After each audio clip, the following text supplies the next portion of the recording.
안녕하십니까? 마지막 사명을 찾아오신 성도 여러분을 진심으로 환영합니다. 오늘날 기독교회는 재림신앙을 잃어버렸습니다. 어떤 미국 목사님이 기독교회가 재림을 기다리는 신앙을 잃어버리게 된 이유와 과정을 이렇게 설명했습니다.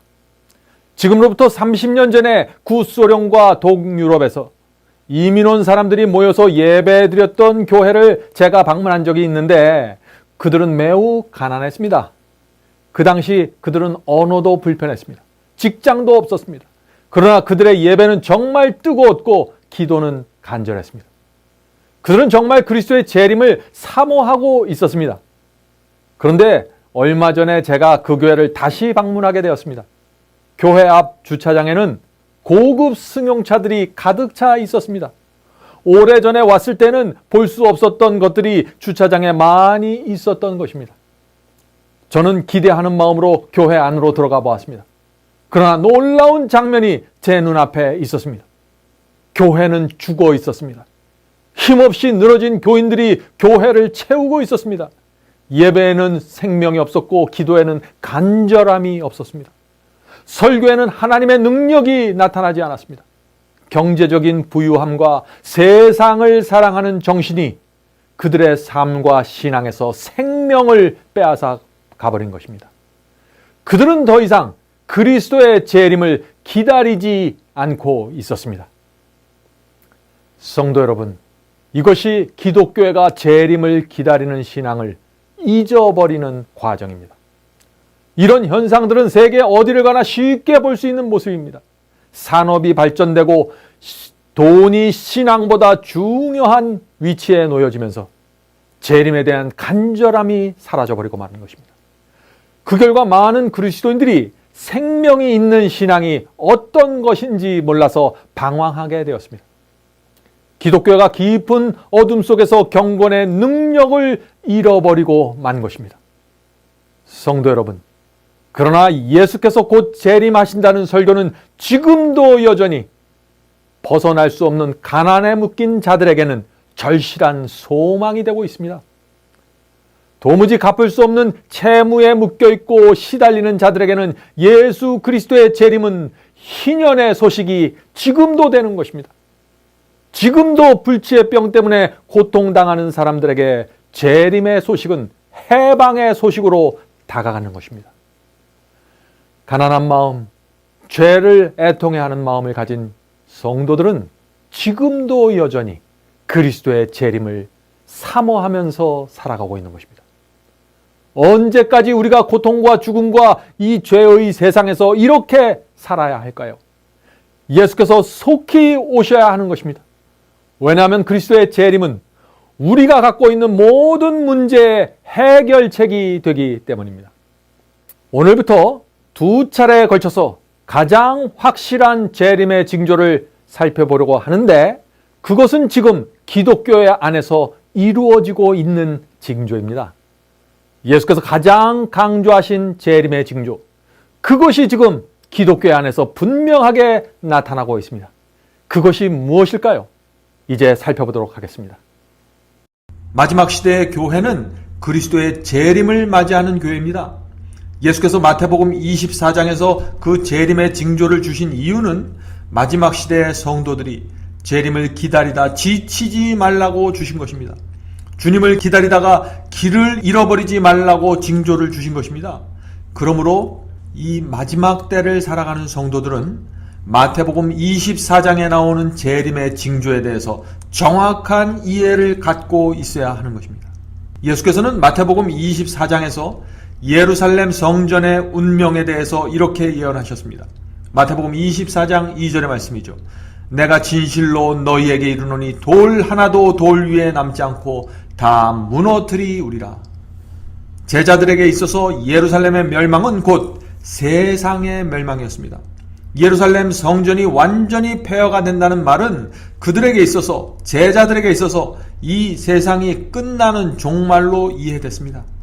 그래서 제자들은 예수님께서 예루살렘 성전의 파멸에 대해서 말씀하시는 그 말씀에 대해서 세상 끝과 재림의 징조에 대한 질문을 던지게 되었던 것입니다. 자, 그 말씀이 마태복음 24장 3절이죠. 어느 때에 이런 일이 있겠사오며 또 주의 임하심과 세상 끝에는 무슨 징조가 있사오리이까. 자, 예수께서는 제자들의 질문에 어떤 징조를 가장 먼저 말씀하셨을까요? 말세에 사람의 미혹이 나타날 것이라는 징조를 가장 먼저 말씀하셨습니다. 예수께서는 어떤 징조를 가장 많이 강조하셨을까요? 마태복음 24장에서 말세에 사람의 미혹을 조심하라 하는 그 징조를 가장 많이 강조하셨습니다. 재림의 징조에서 가장 중요한 징조는 해와 달과 별의 징조도 아니고 전쟁이나 지진이나 홍수와 같은 징조도 아닙니다. 예수께서는 말세의 교회 안에 나타날 그 사람의 미혹에 대해서 6번을 반복해서 강조하셨기 때문에 우리가 그것을 그렇게 이해해야 하는 것입니다. 자, 먼저 마태복음 24장 4절에서 예수께서 너희가 사람의 미혹을 받지 않도록 주의하라고 하셨어요. 또 마태복음 24장 5절에 많은 사람이 많은 사람을 미혹해 하리라고 말씀하셨습니다. 또 마태복음 24장 11절에 보면은요, 거짓 선지자가 많이 일어나 많은 사람을 미혹하게 하겠으며, 자, 계속해서 미혹에 대한 얘기가 나오죠. 마태복음 24장 23절입니다. 그때 사람이 너희에게 말하여도 믿지 말라. 예, 미혹에 대한 얘기입니다. 마태복음 24장 24절, 거짓 그리스도들과 거짓 선지자들이 일어나 큰 표적과 기사를 보여 할 수만 있다면 택하신 자들도 미혹하게 하리라. 마태복음 24장 26절 보겠습니다. 사람들이 너희에게 말하되 믿지 말라. 계속해서 미혹을 경고하셨고 믿지 말라고 경고하고 계신 것입니다. 사랑하는 성도 여러분, 마태복음 24장에서 예수께서 말씀하신 가장 중요한 징조는 교회 안에서 이루어지는 사람의 미혹입니다. 교회 안에서 이루어지는 사람의 미혹입니다.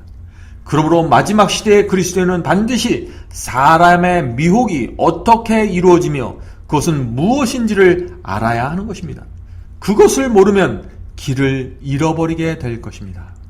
자, 그럼 이제부터 예수께서 말씀하신 그 사람의 미혹에 대한 징조가 기독교회 안에서 어떻게 이루어지고 있는지 살펴보도록 하겠습니다.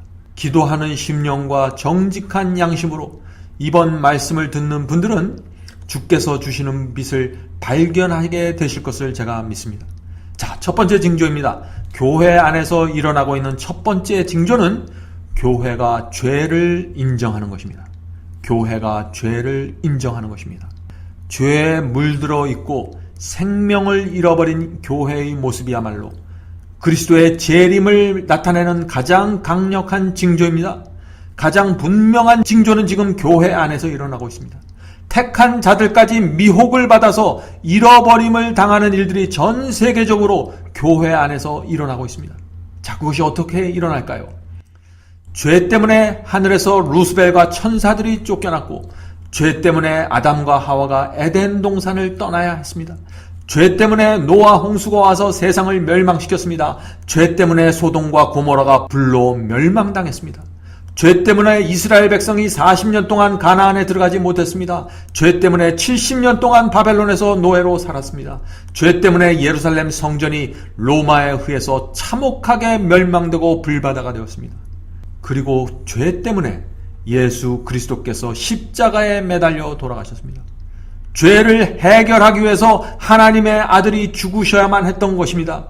죄의 뿌리인 사단과 죄를 끝까지 붙잡고 있는 그 악인들은 모두 유황불에 타서 없어져야만 우주에 영원한 평화가 있게 됩니다. 죄는 그렇게 무서운 것입니다. 사랑하는 형제 자매 여러분, 두려운 사실은 교회가 지금 죄를 인정해주고 있다는 것입니다. 죄를 마음에 품고 있고 공공연하게 불순종하는 사람들에게 교회가 마음대로 침례를 베풀고 있습니다. 교회가 그런 사람들에게 당신은 구원받았습니다 라고 선포해주고 있습니다. 죄를 인정하는 설교가 멋진 말로 포장되고 있습니다. 예수를 영접하고 기도만 하면 구원받습니다. 믿기만 하면 구원받습니다. 한 번 구원받으면 영원히 구원을 잃어버릴 수가 없습니다 라는 설교들이 나오고 있는 것입니다. 그래서 수많은 사람들이 교회 안에서 구원을 잃어버리고 있는 것입니다. 지금 사람의 미혹이 교회 안에 깊숙이 들어와 있는 것입니다. 죄를 버리고 회개할 기회를 잊어버리고 살아가고 있는 것입니다. 이것이 말세의 교회 안에서 이루어지는 가장 큰 재림의 징조입니다. 예수께서는 마태복음 24장에서 강조하신 그 재림의 징조는 전쟁이나 기근이나 홍수가 아니라고 했습니다. 예수께서 가장 많이 반복해서 강조한 징조는 교회 안에서 전 세계적으로 대규모로 일어나는 사람의 미혹입니다. 사랑하는 성도 여러분, 분명한 진리는 좁은 문으로 들어가야 한다는 것입니다. 그리고 그 좁은 문 뒤에는 반드시 좁은 길이 이어져야 하는 것입니다. 그러나 오늘날 많은 교회들이 한 번 구원의 문으로 들어가면 곧바로 천국을 받게 되는 것처럼 가르치고 있습니다. 좁은 문 뒤에 있는 좁은 길에 대해서는 말하지 않는 것입니다. 하늘 진주 성문에 들어가는 그날까지 좁은 길을 걷지 않으면 구원을 잃어버리게 된다는 설교가 들려 나오고 있지 않는 것입니다. 그래서 지금 이 시대는 넓은 길을 걸어도 구원받고 죄를 품고 있어도 구원받으며 하나님의 계명과 말씀에 불순종하는 삶을 살아도 구원받는다는 식의 설교가 넘쳐나고 있는 것입니다. 불순종과 죄를 가볍게 여기는 것이 마치 십자가 중심의 복음이고 그런 복음이 멋있고 수준 높은 복음인 것처럼 사람들에게 받아들여지고 있는 것입니다.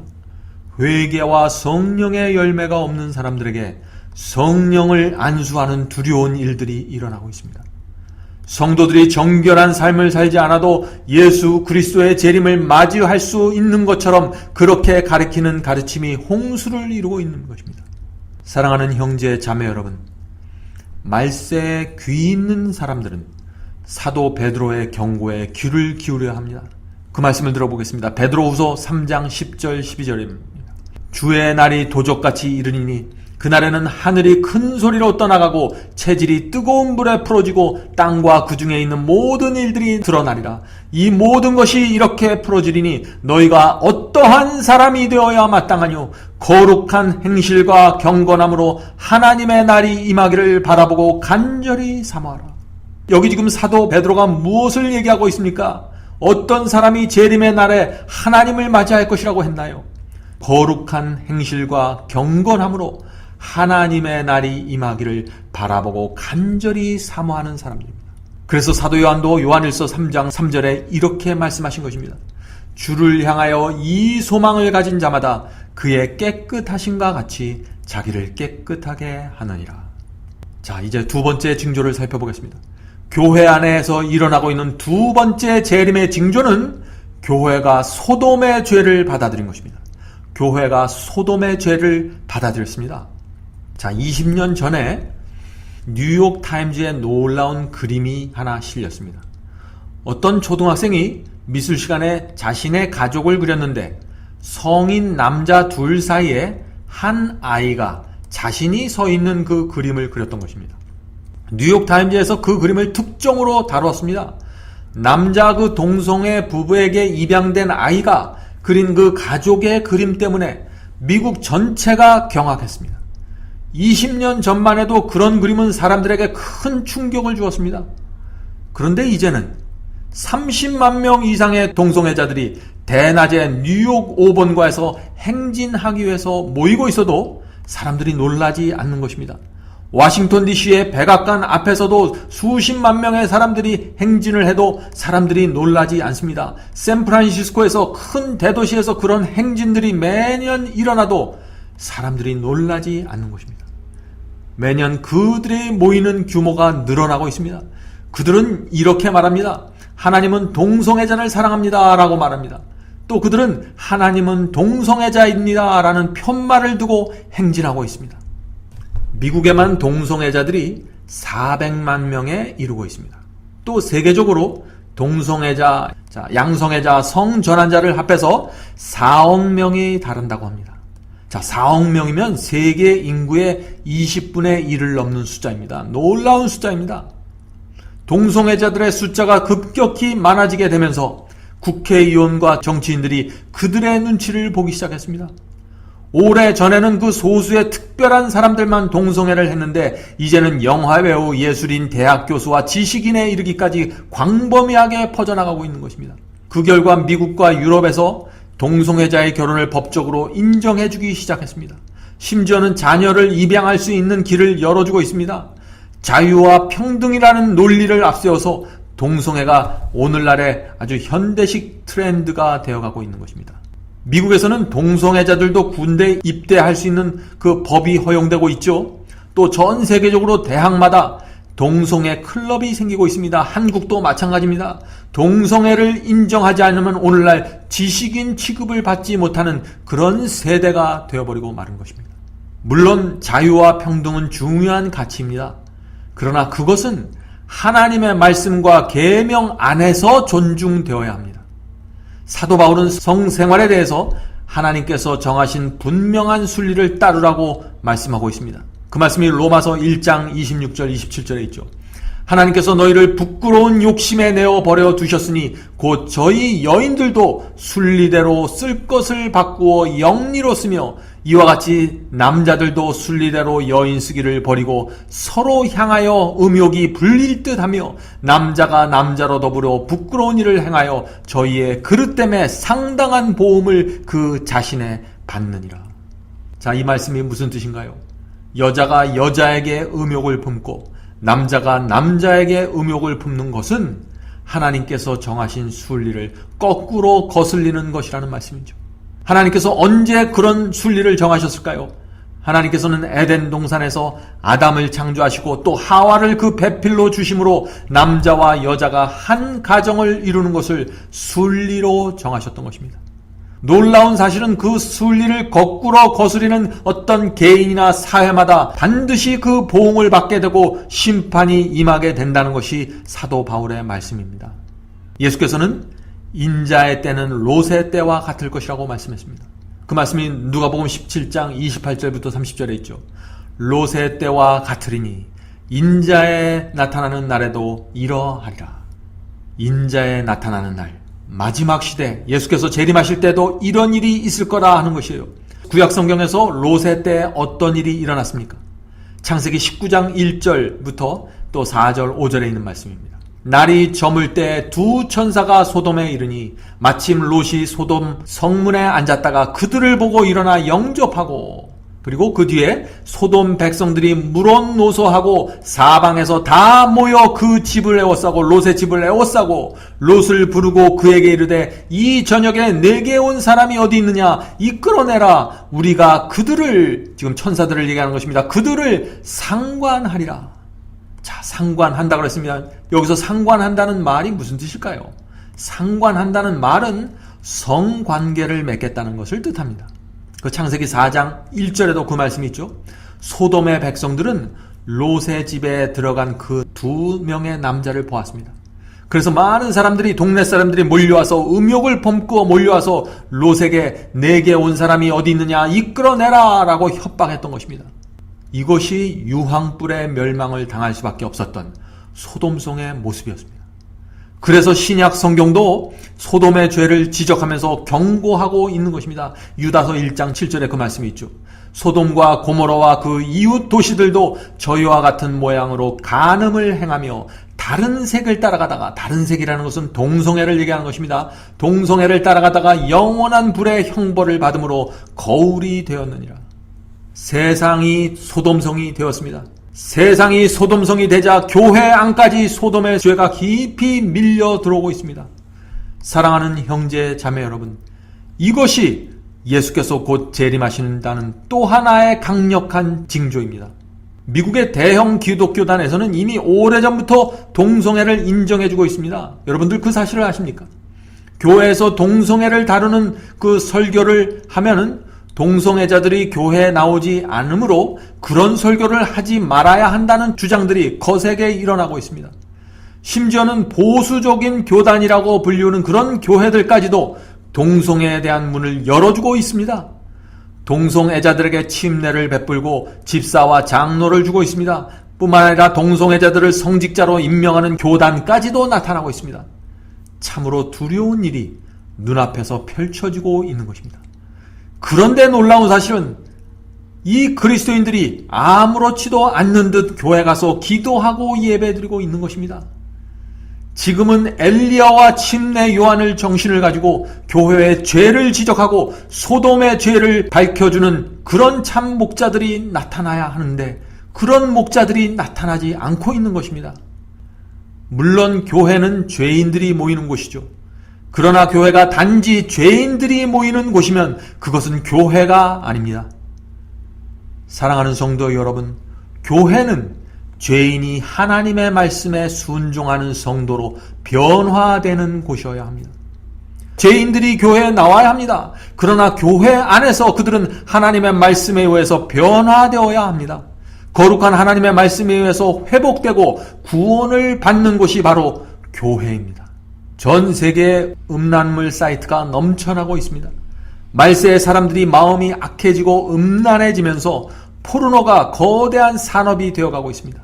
현재 포르노 관련 사이트에 3억 7,200만 페이지가 있다고 합니다. 또 1초마다 매초마다 266개의 음란물 사이트가 새롭게 만들어지고 있습니다. 과거에는 깊이 숨겨져 있던 것들이 이제는 인터넷과 텔레비전을 통해서 어린 아이들까지 쉽게 접할 수 있게 되었습니다. 최근에 이루어진 조사에 의하면 그리스도인들이 이 포르노와 음란물을 접하는 비율이 세상 사람들의 비율과 크게 차이가 없다는 사실이 밝혀졌습니다. 지금 거룩한 부르심을 받은 성도들이 포르노의 음란물에 깊이 물들어가고 있는 것입니다. 예수께서 오실 때가 가까워지면서 성령께서 점점 지구로부터 거두어지는 모습을 느끼게 됩니다. 심지어는 교회로부터 거두어지는 그런 모습을 보면서 두려움을 느끼게 되는 것입니다. 자, 이제 세 번째 징조, 교회 안에서 일어나고 있는 그 세 번째 재림의 징조 살펴보겠습니다. 그것은 하나님의 종이 나타나서 열정적으로 재림을 선포하면 교회가 그 사람을 핍박하는 것입니다. 재림을 선포하면 그것을 핍박하는 것, 그것이 세 번째 징조입니다. 이것은 참 이상한 징조이죠. 사도 베드로는 말세가 되면은 세상을 사랑하고 정욕대로 살기 원하는 사람들이 주의 재림의 약속을 조롱할 것이라고 예언했습니다. 그 말씀이 베드로 후서 3장 3절부터 5절에 있습니다. 먼저 이것을 알지니 말세에 기롱하는 자들이 와서 자기의 정욕을 쫓아 행하며 기롱하여 가로되 주의 강림하신다는 약속이 어디 있느뇨. 마지막 때가 되자 그리스도의 재림의 약속을 조롱하는 분위기가 세상과 교회를 채우고 있는 것입니다. 사랑하는 성도 여러분, 세상과 교회 안에 주의 재림을 무시하는 분위기가 팽배한 이 시대에 누가 참된 목자일까요? 어떤 말씀을 전하는 사람들이 이 시대에 하나님의 종들일까요? 예수께서는 마태복음 24장에 나오는 그 마지막 부분에서 이 질문에 대한 대답을 정확하게 주시고 계십니다.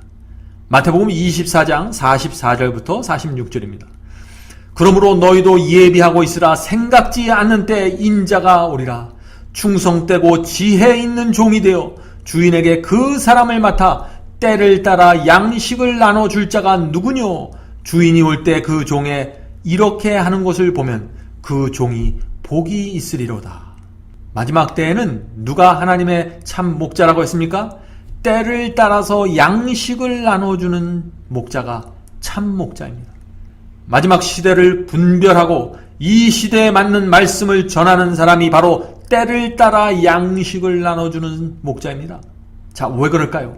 때를 따라서 나눠주는 정확한 양식들이 나가야만 성도들이 잠에서 깨어나 재림을 준비할 수 있기 때문에 그런 것입니다. 자, 그런데 이 장면에서 또 하나의 징조가 이루어지게 됩니다. 마지막 시대에 예수께서 보내신 종들이 재림을 선포하고 징조와 예언을 전하기 시작하면은 또 하나의 징조가 교회 안에서 이루어지게 되는 것입니다. 자, 그 말씀이 마태복음 24장 48절과 49절에 나옵니다. 만일 그 악한 족이 마음에 생각하기를 주인이 더디 오리라 하여 동무들을 때리며 술 친구들로 더불러 먹고 마시게 되면, 자, 이 말씀이 무슨 뜻인가요? 예수께서 재림하시기 직전에 악한 종들이 나타나서 재림에 대한 의심과 불신을 교회 안에 퍼뜨릴 것이라는 말씀입니다. 혹시 여러분들 이런 말을 들어보신 적이 있습니까? 예수 재림은 아직 멀었습니다.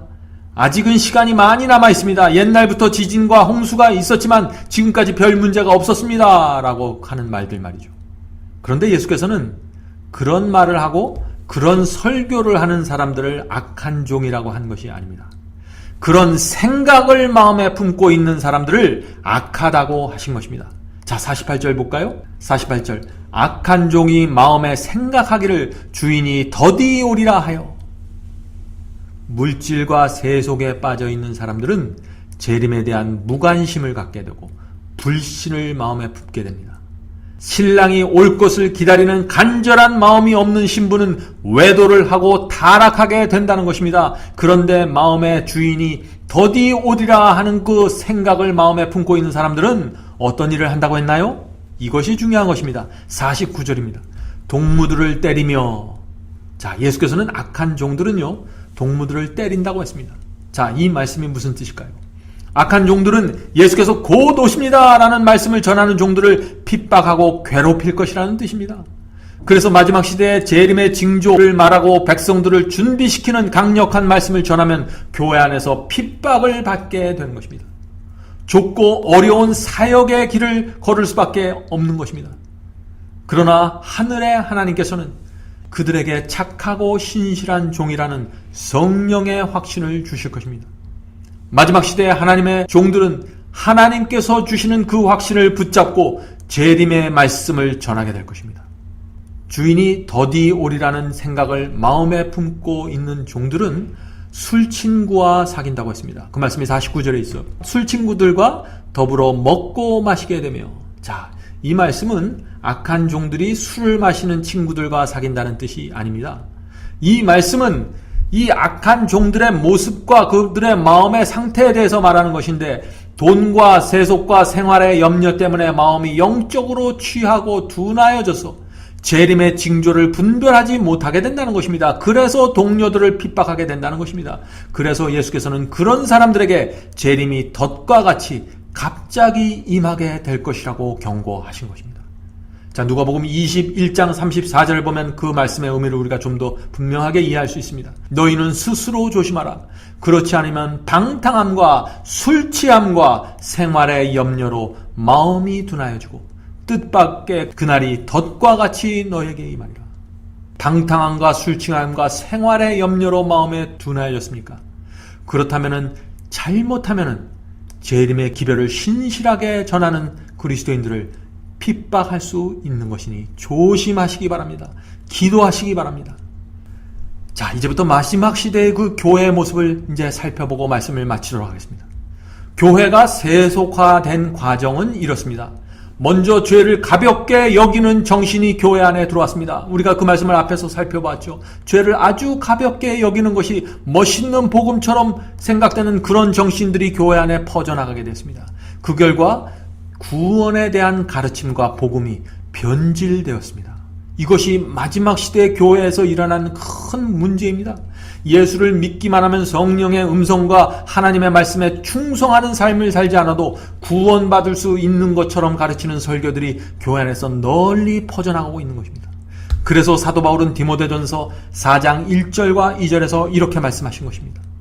성령이 밝히 말씀하기를 후일에 어떤 사람들이 믿음에서 떠나 미혹해 하는 영과 귀신의 가르침을 쫓으리라 하셨니. 자, 여기 분명하죠. 미혹해 하는, 말세에 미혹해 하는 영이 나타난다고 했어요. 귀신의 가르침이라 그랬습니다. 이거는 눈에 보이지 않는 귀신이 나타나서 가르치는 것이 아니라 악령들이 인도하는 그런 교리와 그런 설교와 가르침을 교회 안에서 나누어주고 있다는 것입니다. 자, 계속 읽겠습니다. 자기 양심이 화인 맞아서 외식함으로 거짓말하는 자라. 자, 이런 일이 말세 교회 안에 생기게 됩니다. 그러면은 예수 그리스도의 재림을 간절히 사모하는 신앙이 사라져버리게 되는 것입니다. 그러면 예배는 형식이 되어버리고 성도들의 신앙은 순결함과 정결함을 잃어버리게 되는 것입니다. 무엇보다도 두려운 사실은 사도 요한은 말세의 교회가 바벨론이 되면서 무너질 것이라고 경고하고 있다는 사실입니다. 여러분들 이 말씀을 들어보시기 바랍니다. 요한계시록 18장 2절입니다. 힘센 음성으로 외쳐 가로되 무너졌도다 무너졌도다 큰 성 바벨론이요 귀신의 처사와 각종 더러운 영에 모이는 곳과 각종 더럽고 가증한 새의 모이는 곳이 되었도다.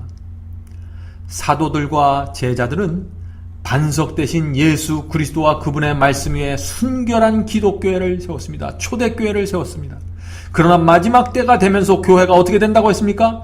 귀신의 처소가 되고 각종 더러운 영들이 교회 안으로 모여들게 되면서 교회가 바벨론이 된다고 한 것입니다. 이것은 정말 두려운 이야기입니다. 그러므로 예수께서 재림하실 때가 가까우면 가까울수록 교회는 점점 더 깊은 어둠으로 들어가게 될 것입니다. 교인들은 두 무리로 나눌 것입니다. 열 처녀가 그리스도의 신랑이 올 것을 기다리고 있는데 두 무리로 나눠지는 것입니다. 미련한 처녀들과 지혜로운 처녀들 두 무리로 나눠지고 있는 것입니다. 지금은 교회가 깊은 어둠 속에 있는 이때입니다. 그 속에서 지금 그리스도의 재림을 기다리며 사모하며 준비하고 있는 지혜로운 처녀들과 그것을 잊어버리고 세상을 사모하는 그 두 무리로 나누어지고 있는 시기입니다. 지구 인구가 72억이라고 합니다. 근데 그 72억 명 중에서 20억 명이 지금 예수를 믿고 있습니다. 그러나 예수께서는 참 이상한 말씀을 하셨습니다. 누가복음 18장 8절에 있죠. 인자가 올 때 세상에서 믿음을 보겠느냐. 예수께서는 인자가 올 때 믿는 자가 많을지라도 진짜 믿음을 가진 사람들은 매우 적을 것이란 사실을 지적하신 것입니다. 지금 우리는 두려운 시대를 살아가고 있습니다. 귀 있는 자는 성령의 음성을 들어야 합니다. 그리고 눈이 있는 자는 그리스도의 재림의 징조가 세상과 교회 안에서 어떻게 이루어지고 있는지 보아야 합니다. 정확하게 그것을 듣고 보기 위해서는 날마다 하나님의 말씀을 깊이 연구해야 합니다. 죄를 버리고 진심으로 회개하는 정결한 삶을 살아야 합니다. 언제까지 우리가 텔레비전 앞에서 시간을 보내야 합니까? 언제까지 돈 버는 일 때문에 하나님의 말씀을 뒤로 밀어놔야 합니까? 언제까지 주변의 어려운 사람들을 돌보지 않고 냉랭한 가슴으로 이 세상을 살아야 합니까? 지금은 그렇게 살 때가 아닙니다. 마지막 시대에 하늘을 사모하지 않고 말씀을 깊이 살피지 않는 사람들은 길을 잃어버리게 될 것입니다. 사랑하는 형제 자매 여러분, 사도 요한은 요한계시록을 기록하면서 예수께서 하늘로 승천하신 이후부터 재림하실 때까지의 그 전체 기간을, 긴 기간을 흘러갈 것을 보았습니다. 그는 자신이 살아있는 동안 예수께서 재림하실 수 없음을 알았을 것입니다. 그럼에도 불구하고 그는 재림을 향한 강렬한 소망을 기록했습니다. 요한계시록 마지막 부분에 나오는 말씀이죠. 이것들을 증거하시니가 가라사대 내가 진실로 속히 오리라 하시거늘. 아멘. 주 예수여 오시옵소서. 요한계시록 22장 20절의 말씀입니다. 이것이 신랑과 신부의 마음입니다. 내가 진실로 속히 오리라 하는 것은 신랑의 마음입니다. 예수님의 마음이죠. 아멘. 주 예수여 어서 오십시오 라는 것은 신부의 마음, 그리스도인의 마음이 되어야 합니다. 날마다 이런 기도를 드리는 사람들은 하나님께서 크게 축복하실 것을 믿습니다. 이런 기도입니다. 아멘. 주 예수여 어서 오시옵소서. 제가 주님을 기다리고 있습니다. 주님, 저에게 날마다 새로운 영을 창조해 주시고 주님의 말씀이 내 생의 최고의 권위와 명예가 되게 하시옵소서. 제가 그리스도인이라는 이름을 가지고 살아가는 것이 주님께 영광이 될 수 있도록 도와주시옵소서. 이 세상을 사랑하지 않고 거룩하고 깨끗한 것을 사모하는 사람이 될 수 있도록 변화시켜 주시옵소서. 가난하고 힘들게 살아가는 영혼들의 친구가 될 수 있도록 겸손과 온유와 친절의 정신을 허락해 주시옵소서. 제가 이 세상을 살아가는 유일한 목적이 하나님께 영광을 돌리는 것이 될 수 있도록 성령을 부어 주시옵소서. 예수님의 이름으로 기도드립니다. 아멘. 그럼 다음 주에 다시 뵙겠습니다. 안녕히 계십시오.